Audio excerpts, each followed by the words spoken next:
Welcome to Wrongthink Episode 1. We find the most interesting and controversial thoughts from free thinkers around the web. Here's the best of the week. Tim Pool looks at attacks on Marianne Williamson and says the left wants a sphere of ideological purity. Can I stress this point? When I say I hold, mostly center-left policy, they say Tim's lying. He's secretly conservative. Well, when Marianne Williamson says the same thing, can you please stop? This is a perfect example of how the left is trying to excise everyone they can, for whatever reason, to create this sphere of ideological purity. Great. When you get rid of people like Marianne Williamson, I don't think there's a left anymore. Let's read from Fox News. Long-shot Democratic presidential candidate Marianne Williamson suggested in a new interview that she was surprised to find liberals are so mean and even lie, lashing out at the party's treatment of her spirituality-tinged campaign. Williamson sat down with New Yorker editor David Remnick for a wide-ranging podcast conversation in which she also denied being an anti-vaxxer. She was asked about her plan to take on President Trump with kindness and the politics of love, as well as the reception her campaign has gotten. I know this sounds naive, Williamson said. I didn't think the left was so mean. I didn't think the left lied like this. I thought the right did that. I thought we were better.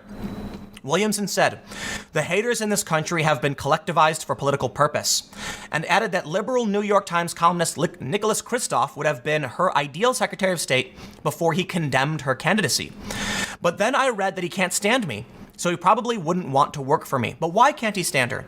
Is it because she's actually a bad person? I think Marianne Williamson's actually a really nice and lovely person. I absolutely respect her calls for love and kindness, and she's refused time and time again to make personal attacks on other candidates. That is extremely respectable, tremendously respectable, but they tear her down anyway. Why?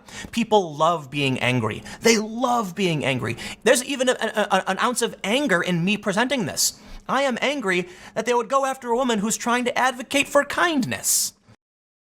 At the end of a panel debate about censoring offensive language, Spiked editor Joanna Williams discusses the overlooked nuances of free speech. I didn't think it was possible, but I've actually found something that I agree with you on, Yasmin. I think that phobia has a very specific meaning in terms of fear, deep-rooted fear.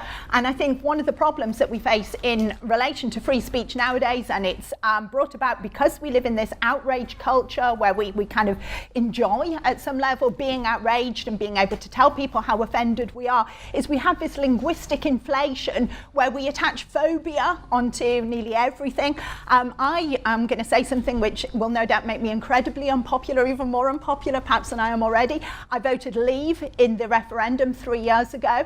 For that, I've been called a Nazi, a fascist, racist, xenophobic, a gammon. You name the insults that have been hurled at me. There's no insult you can't imagine that hasn't been hurled at me. I obviously would deny that I am any of those things, but as soon as you start throwing around those labels, it makes people think twice about speaking out. It makes people think twice about expressing their views. Nobody wants to say, yes, I'm xenophobic or racist or and if voting to leave the EU on democratic grounds is enough to have those insults hurled at you, it does make people think twice about expressing their views. I think also it's really dangerous territory because if everybody who voted Leave is a xenophobic, racist, fascist, Nazi, where on earth do we go linguistically when we do encounter xenophobic, racist, fascist Nazis? We've used up the language. We haven't got words left to accurately define them. Just final point, as associate editor of Spiked, I want to thank Yasmin for saying that we're not anti-Semitic. We're not. We're not anti-Muslim either, because believe it or not, it is possible to be pro-free speech without being anti-Semitic or anti-Muslim. The two do not have to go hand in hand. You can be very, very pro-free speech. You can be a free speech absolutist. It does not mean you are anti-Semitic or racist. After images of Canadian Prime Minister Justin Trudeau in black and brown face surfaced, Shapiro addressed society's unforgiving standards. Right now, we live in an era in politics in which apology is considered a sin. If you say, I did something 20 years ago, but that's not me, we say, but you did it 20 years ago, didn't you? You're a bad person because you did it 20 years ago. And we're going to bring it up, and we're not going to let you explain it. We're not going to let you explain how you've transformed or why you now recognize that the thing you did 20 years ago was bad. This isn't a parole hearing. This is a public shaming.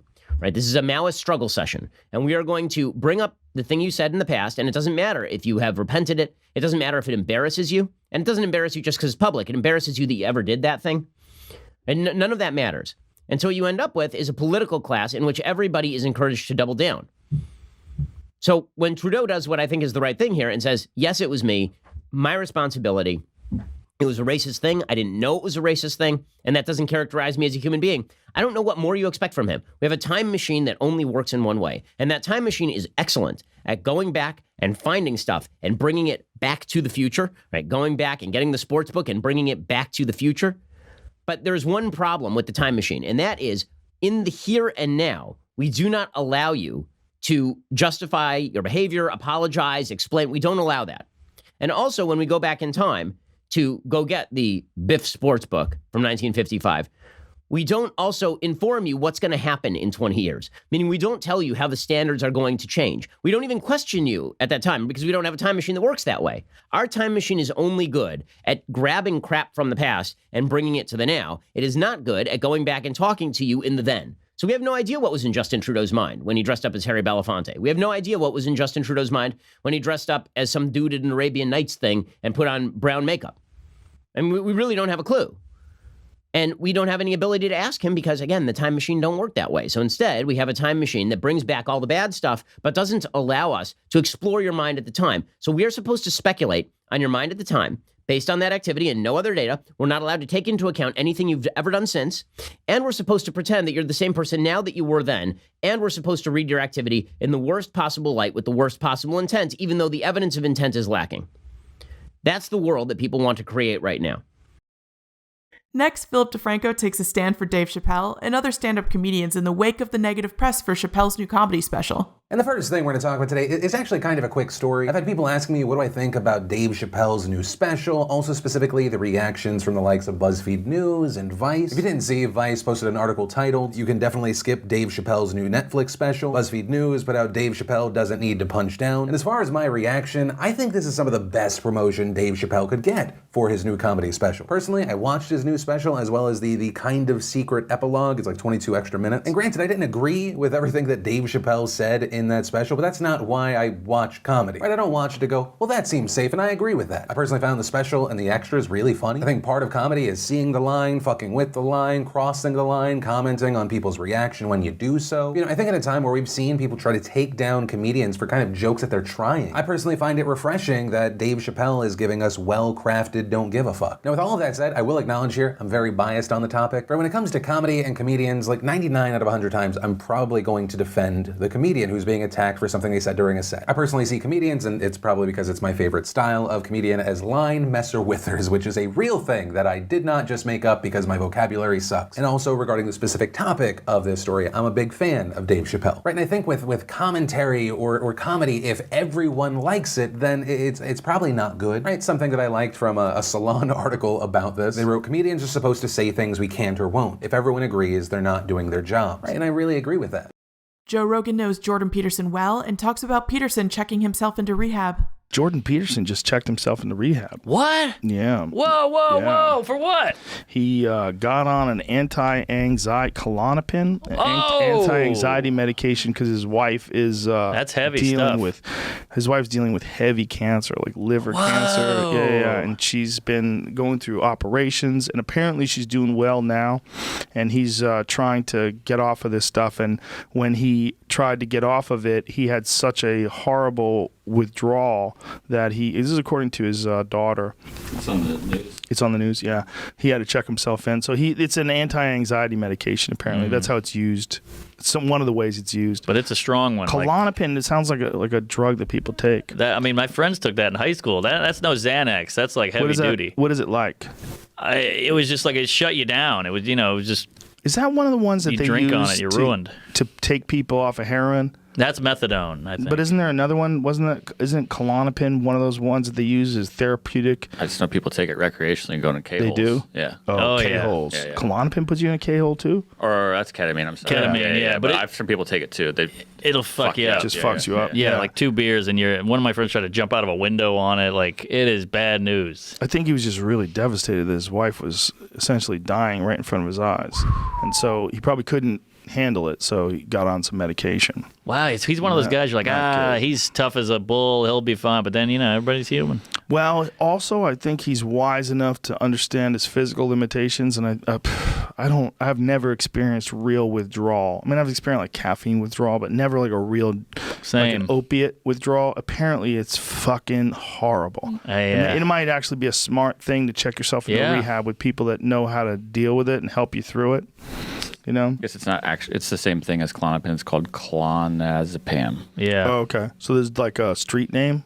Yeah, it's a brand name for it, I guess. But a doctor prescribed it, right? Which is weird. Like, the doctor gave him the crack. It's okay. Well, all those pills are bad news. It's pharmacy crack. Yeah, that's what fentanyl is, right? Fentanyl is out of control. Panic disorder and anxiety and seizures. It can cause paranoid or suicidal ideation and impair memory, judgment, and coordination. This makes sense for a lot of people I know. Combining with other substances, particularly alcohol, can slow breathing and possibly lead to death. Jesus. There you go. Doctor needed.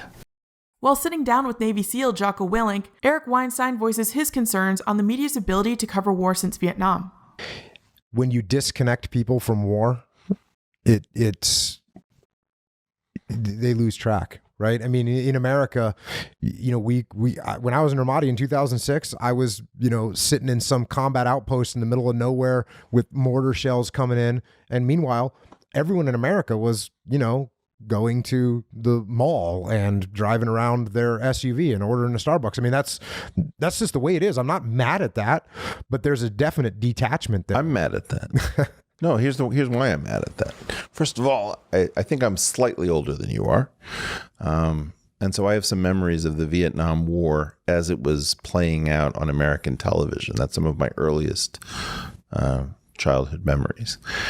And let me say this, it was spectacularly gruesome.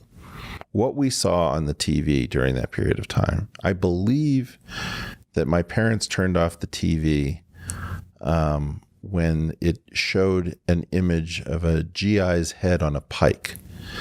And it was just like, okay, this is too much. And on the one hand, this was real information coming from the war. And on the other hand, it was propaganda. It was meant to strike fear in our hearts. There was a self-hatred that was playing out just as there was concern about the excesses of American kids being turned loose in a jungle with too little discipline and supervision. I mean, there was so much happening in Vietnam, which was hard to pull apart. And what I found is that after that war, we never went into a conflict the same way again. The embedded journalists didn't seem to want to report in the same way that a non-embedded journalist did. And there's a need that we have to be able to go to war without constantly second-guessing ourselves and putting our own troops in harm's way and not working through all of our psychological nonsense when we have people who are, definitely at risk in doing our work as the military. I don't know that we've ever really come to grips with the lessons of Vietnam. We don't have a clear sense that we should go to war as a nation where the newsreels should talk about our side versus the other side. We don't know how to do this. Do you have a sense that, like my sense is that Vietnam really broke something in terms of our ability to go to war?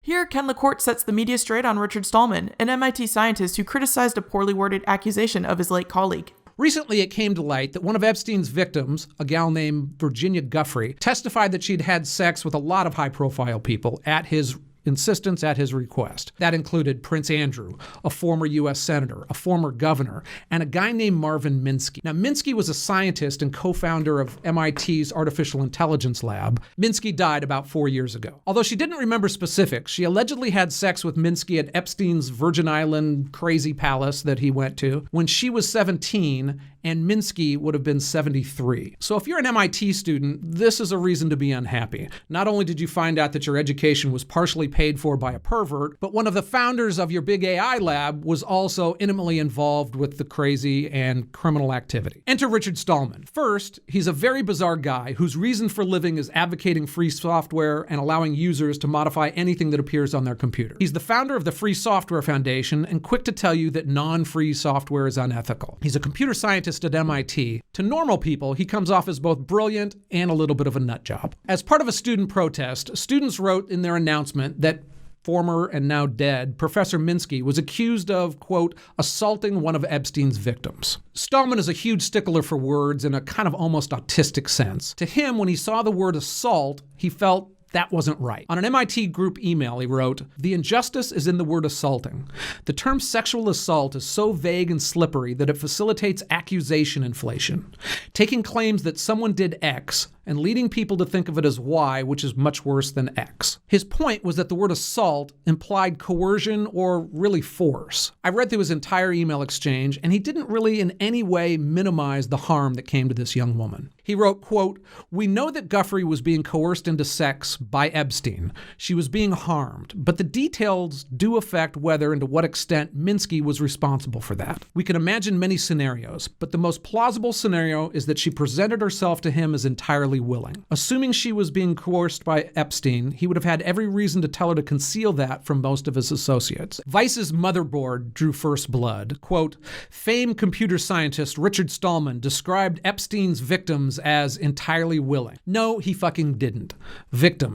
He didn't even imply it about the one gal, let alone others. Vice writer Edward Ongueso Jr. wrote, quote, "Stallman insists that, quote, the most plausible scenario, end quote, is that Epstein's underage victims were entirely willing while being trafficked." That's clearly libel. There's no way around that. Now, whether he wrote that out of incompetence or malice, we'll never know. And the reality is that it's almost impossible to win a libel case in America if you're a public figure. Still, there's no getting around that. Other outlets published the same twisted word. Fox News says he claimed victims were entirely willing. The New York Post, Forbes, TechCrunch, and these are just the major publishers that you probably know. To all you reporters and editors, get it right. You're destroying a person's reputation through your incompetence and through your malice, and it's just dead wrong. Stallman resigned, and the crappy reporters and crappy publications got to do the same story one more time. They made their 2 cents when you clicked on their story. This guy's life is ruined, and they'll be on to their next victim. Thanks for watching. The full videos are linked in the description below.